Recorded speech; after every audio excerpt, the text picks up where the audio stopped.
So I did. And then I went off to look at a house, because that's what I was doing, and came back. And I took all her stuff in the car. She had like 9 bags. She was kind of stuck on this bit of grass. She couldn't move because she had all her stuff. And I dropped her off at the housing, and I put all the bags in our office. Or I think Angus lifted them all up the stairs, they're quite heavy. And I just presumed that the housing office would house her because she was fleeing domestic violence, you know, she was very vulnerable. I just presumed that would happen. But then in the evening she rang me, she said, I need my coat. And I was like, I'm not coming back to the office now. She didn't have anywhere to stay.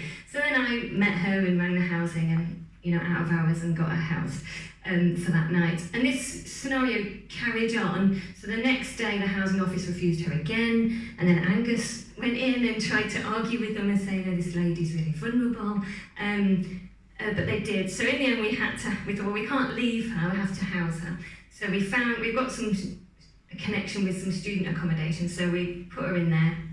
And as I was taking all of her things up to her room, we'd spent a few days, you know, going back and forth, and I'd been praying in the car with her, asking God to help.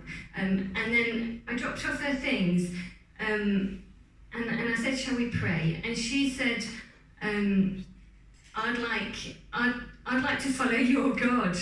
And I don't really see myself as an evangelist at all, but I've been really challenged the day before on a Bible passage, you know, just to kind of put it out there to, like, who is it, the eunuch, Peter and the eunuch, when they're on the road and they're telling the scriptures and then they baptise him straight away. So I was kind of challenged by that. And she just said, she'd just seen us the last couple of days trying to help her and house her, and she just said, I'm from communist Russia. I don't know much about God, but I want your God, and I'll be a Christian because of you. So she became a Christian.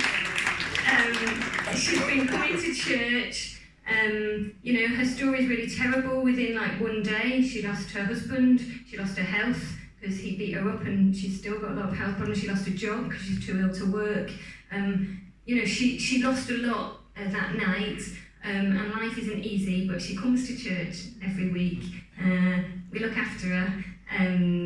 She prays for our other clients and prays for them. We had a prayer week at our church, and she was up at 6:30, like every morning, praying for an hour every day. And God is moving.